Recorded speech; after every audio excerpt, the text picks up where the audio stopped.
Olá, meus amigos, sejam todos muito bem-vindos ao canal Politizando. Eu sou o William Jacob. Eu quero primeiro agradecer. Nós passamos há pouco tempo aqui dos 32 mil inscritos no canal. O canal começou seu trabalho no dia 1º de maio de 2021. Só tenho a agradecer a todo mundo que já está inscrito. Quem não se inscrever puder, se inscreva. Ativa as notificações e, se gostar do vídeo, deixa o like. Se não gostar, manda o dislike, porque isso também é importante. Pessoal, a gente reclama aqui de vários jornalistas aí, de vários jornais que às vezes não dão devido destaque para aquilo que o Ciro tem falado ou para aquilo que ele fez ao longo de sua vida. E eu quero aqui parabenizar o My News e principalmente a Mara Luque, que conhece o projeto do Ciro, sempre dá espaço para ele lá no próprio canal do My News e neste caso deu espaço também para o Mauro Filho. Não é a primeira vez que ele vai lá fazer uma entrevista com ela. Lembrando que o Mauro Filho é um dos líderes da equipe econômica que ajudam aí o Ciro e o Ceará nesse processo de oferecer um projeto para o Brasil realmente sair dessa situação crítica que ele está há algumas décadas. Eu vou confessar para vocês que, olha, ouvir o Mauro é muito bom, a gente sente confiança, segurança, e por isso eu vou deixar o link. Para quem não assistiu ainda essa entrevista, gente, vale muito a pena, vou deixar aqui no comentário fixo e também na descrição do vídeo. Vocês verão lá que começa com a apresentação da Mara. Lembrando, né, secretário de Finanças, ele foi também secretário de Fazenda por 12 anos, foi eleito deputado federal, está licenciado do cargo para ocupar a Secretaria de Planejamento ali do estado do Ceará. Bom, e a Mara vai destacar que o talento do Mauro é reconhecido até mesmo por adversários políticos e que ele próprio gosta de ser lembrado também como um professor da Universidade Federal do Ceará. E ela destacou algo lá que é importante, né? Que ele é reconhecido nas redes sociais como o ministro da Economia do Ciro. Eu particularmente não sei se ele ocuparia o Ministério da Fazenda, mas eu não tenho dúvida, a não ser que, enfim, alguma coisa aconteça, o Mauro será sim ministro caso Ciro Gomes seja eleito. Não sei de qual ministério, porque o Mauro ele é alguém muito talentoso, ele tem muito conhecimento, então ele poderia sim ocupar ali algumas pastas. E vamos lembrar aqui então dos pontos, os principais pontos abordados por ele. Ela até chegou a destacar ali que ele, o Mauro, é ouvido por Paulo Guedes, ouvido por ex-ministros também que ocuparam a pasta, que depois foi, né, agrupada várias outras ali, hoje no super ministério do Paulo Guedes. E o primeiro ponto que ela destaca é o problema das contas públicas e pergunta o que é importante para destravar a economia, como tem que ser endereçado esse problema das contas públicas. E o Mauro foi destacar e reforçar que o governo vende muito mal o ajuste fiscal, que não é um fim em si mesmo. Isso aqui, o próprio Andelara Rezende, se eu assisti uma entrevista da Marina Silva lá com a Prioli, ela também fala que não pode ser esse negócio de ajuste a qualquer custo. Cortando aqui, corta ali, que a gente vai resolver os problemas das contas do governo federal. O Mauro vai lembrar que o Estado tem a responsabilidade de ampliar o atendimento de saúde, de investir em infraestrutura para que o próprio setor privado possa ser competitivo com o setor internacional. Enfim, educação de qualidade são responsabilidades do Estado e que muitas vezes acabam sendo prejudicados em nome desse ajuste fiscal a qualquer custo, né? E o Mauro vai lembrar que tem que ter dinheiro para ter investimento e que ele entra na questão do teto de gastos, que ele já falou inclusive com o Paulo Guedes sobre isso. Não existe social sem dinheiro e que no Brasil se inventou o teto de gastos e ele vai explicar com mais detalhes lá por que não faz sentido manter isso ainda hoje. E ele, quando ele fala que inventou, eu lembrei do Ciro, porque o Ciro reforça que o teto, como está aqui no Brasil, não existe em lugar nenhum do mundo e nem na literatura. Então foi algo de fato inventado aqui em nome de ajuste das contas públicas, mas que muitas vezes sacrifica o essencial e o que o povo realmente precisa e sacrifica o investimento. O Mauro vai lembrar que em 2010 o Brasil tinha em torno de 100 bilhões de investimento. Esse ano vai investir, e ele lembra, se investir 18. Então o Brasil, o Ciro vai destacar isso, está proibido de crescer. Como é que você vai crescer sem investimento? Aí eles entraram no assunto incentivos fiscais. Aí o Mauro lembra que existe uma desoneração tributária hoje estimada em torno de 320 bilhões por ano e que não acontece só agora, já vem se arrastando ao longo dos últimos anos e que é necessário coragem para reduzir aquilo que é preciso. Ele falou que no Ceará, por exemplo, o Camilo cortou 10% há alguns anos. E claro, arrumou uma briga por isso, mas que foi importante para ajudar o Estado a fazer caixa. E o Mauro foi destacar lá, olha a importância de ter quase que um porta-voz do Ciro. Falou que o Ciro está propondo fazer isso, né, quando assumir a presidência, de passar um pente fino. Ele diz lá que o Ciro fala em 15%, mas eu já ouvi lives do Ciro explicando que a vantagem do Ciro é isso aí, 15% até 20%.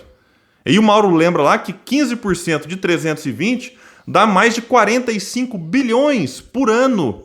E já que o Paulo Guedes gosta de falar em 10 anos, né, a reforma da Previdência, 1 tri em 10 anos, só isso aqui daria 450 bilhões, pelo menos, né? Se a gente for na estimativa do Ciro, dá em torno de 600, 650 bi em 10 anos. E o Mauro reforça, sem fazer reforma tributária, o que é importante, não está eliminando a necessidade da reforma. E para citar 3 exemplos, o Mauro lembrou lá que o queijo suíço, salmão e filé mignon pagam 0 de PIS e COFINS. Aí vai lembrar que 36 produtos, né, que não faz nenhum sentido você isentá-los, só nesses aqui você consegue 8 bi por ano. Lembrando, sem reforma, e ele lembra medidas fáceis. Aí a Mara foi lembrar, mas é preciso ter apoio político. Aí o Mauro disse assim, ficou meio que até no fundo, porque ela falou ao mesmo tempo, ele disse, nós estamos preparados. E aí ele cita um exemplo clássico no Ceará na questão do investimento em infraestrutura, que o Estado gastou ele vai colocar, gastou ou investiu 1,8 bi na ampliação do porto do Pecém, e que atraiu um investimento, instalação de uma siderúrgica de 24 bilhões de reais.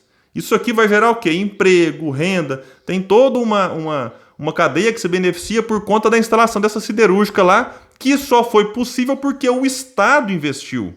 E aí ele vai lembrar de um outro ponto importante, porque quando você critica o teto, muita gente pensa assim, então o Ciro está defendendo que vire uma farra da despesa e tal. Abre aspas para o Mauro Filho. Tem gente que vai dizer que não deve ter teto nenhum, que dane-se a questão fiscal. E eu me preocupo muito com isso. Aliás, disse ele, eu sofro muito na esquerda porque as pessoas dizem que eu sou muito fiscalista.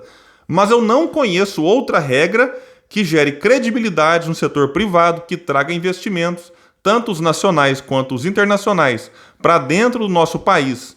A gente tem que ter essa estabilidade e ela vai advir da questão fiscal. Por isso eu falo tão enfaticamente sobre essa questão. E aí ele vai reforçar, né, de que isso não deve ser um fim em si mesmo. Ele vai sempre estar lembrando aqui que o investimento e as questões aí essenciais não devem ser sacrificadas em nome disso. Reforça que a inflação no Brasil não é de demanda. Ele até pergunta, fala, a energia subiu, é por causa da demanda? O petróleo está subindo, é por causa da demanda? Não! E aí o que o Banco Central faz? Aumenta os juros que estavam em 2% ao ano, a estimativa é que fique em 8%, tem gente que está falando até em 9%, e ele vai trazer algo quase desenhado de qual é o impacto disso. Porque ele fala, olha, você sai de 2%, vai para 8%, dá 6% de diferença. A dívida pública do Brasil hoje é de 6 trilhões e 500 bilhões. Então 6% aqui significam 390 bilhões por ano a mais na dívida. E ele fala, e não há uma discussão sobre isso. Porque é um aumento injustificável. O próprio Reinaldo Azevedo, que é um liberal, tem criticado esses aumentos feitos pelo Banco Central. E aí o governo fala que não teve dinheiro para pagar um auxílio emergencial de R$600 por um período maior. E aí outro ponto importante abordado é que o Mauro foi autor de um projeto de lei que conseguiu para o governo 162 bilhões. Ele vai explicar lá melhor o que aconteceu em relação a isso. E que a ideia inicial era que isso fosse utilizado para auxiliar ali no pagamento de auxílio emergencial e outras questões. E que o governo, no final, pegou esse recurso e jogou naquilo que o Ciro chama do saco sem fundo da dívida.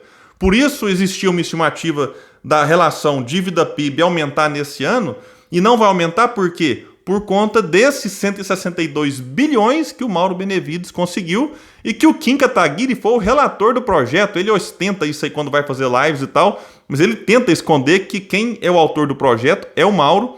E aí muitas vezes ele é indagado, lá no Rafinha, por exemplo, ele teve que falar e esse vídeo circulou nas redes sociais.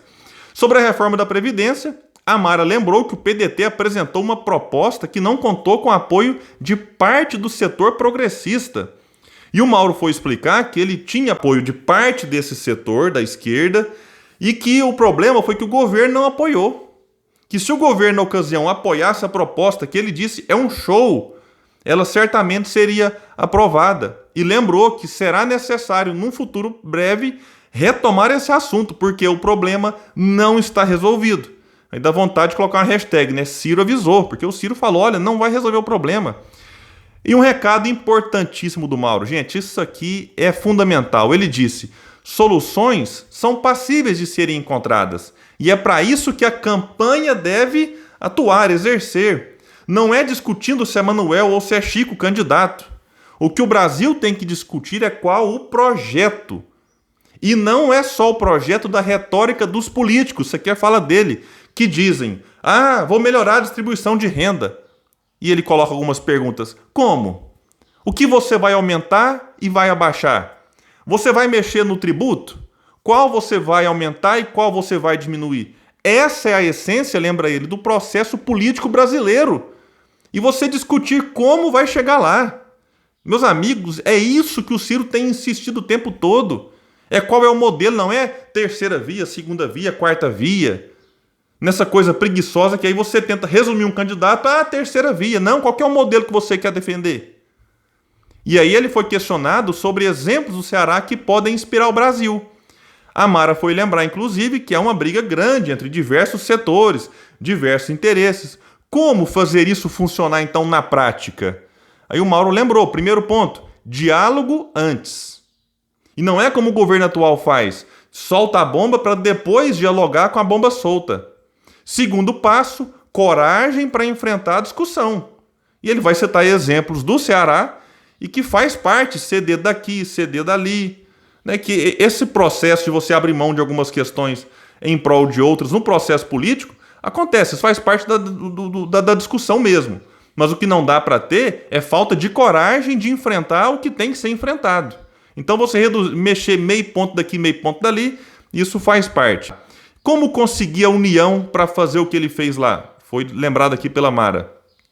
E ele fala que no Ceará o entendimento é discutir o projeto e não Chico ou Manuel. Que o modelo brasileiro é fazer resultado primário e no Ceará a meta é maior volume de investimento, porque é isso que interessa para o Brasil, para gerar emprego e tudo mais o que vem daí. Como que o Ceará, ainda ele mesmo se perguntou, como que o Ceará, que ainda é um estado pobre, é o maior investidor do Brasil? Pois é, o maior investidor do Brasil é o Ceará, porque o modelo lá é alcançar o maior volume de investimento. Disse ele, abre aspas, essa é a diferença, que é discutir modelo, que é o que o presidente Ciro está tentando fazer nacionalmente. E teve uma frase de lá que ela é muito importante. Projeto de poder cansa. Agora, o projeto de Estado, ele se prolonga por mais tempo. E é isso que estamos conseguindo aqui no estado do Ceará.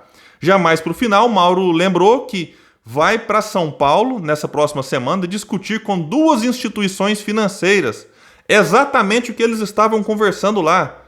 Porque muita gente pensa que o Ciro vai desprezar o fiscal. E ele até faz uma provocação. Quem é que está falando isso? Põe assim, meus amigos, o Mauro fala de uma forma muito tranquila e fácil, pelo menos para mim, de ser entendida. Passa segurança, passa confiança, e ele vai o tempo todo se apoiando naquilo que é bem sucedido no Ceará. A gente pode quase que dizer que, em alguns aspectos, claro que é diferente você falar de um estado como o Ceará e tratar do Brasil, mas em alguns aspectos não dá para desprezar que o que acontece lá serve um pouco de laboratório para aquilo que o Ciro quer colocar para o Brasil. E o Mauro lembrou que não está descobrindo a pedra, não. Que isso está claro, que está trazendo as boas práticas do mundo inteiro. Algo que o Ciro também fala, que é você pegar as melhores práticas internacionais e, claro, adaptá-las à nossa realidade aqui no Brasil. E o fato do Mauro ser político ajuda muito na hora de buscar um entendimento com os parlamentares. Algo, por exemplo, que falta muito em Paulo Guedes. A gente já viu várias encrencas dele aprontando ali com os deputados, com os senadores. Então eu acho assim que o Mauro certamente será ministro do Ciro Gomes e essa habilidade, essa experiência dele na gestão pública, nessas diversas secretarias que ele já ocupou, isso será fundamental. E eu acho que fundamental também é, assim como ele, que pessoas ligadas ao Ciro realmente ocupem esse espaço, como o professor Paulo Rabelo de Castro tem feito, professor Nelson Marconi também sempre tem oportunidade faz, e a partir daí a gente vai realmente fazendo aquilo que o Ciro fala, criar essa corrente de ideias. Nos comentários ali a gente percebe, muitos são apoiadores do Ciro, eu até conheci vários lá que vivem comentando aqui no canal, mas outros a gente percebe que não, que realmente ficaram surpresos e num sentido positivo. Então isso é muito bom. Bom, meus amigos, e para a gente fechar esse vídeo, vou deixar aqui 10 segundinhos do professor Mauro encerrando a sua fala de uma maneira muito bacana. Bom, portanto, obrigado pela oportunidade, e essa é toda a minha empolgação, porque eu acredito sim que é possível fazer um Brasil muito mais justo e um país ainda mais desenvolvido. Bom, meus amigos, é isso. Eu agradeço a todos e até o próximo vídeo aqui no canal Politizando.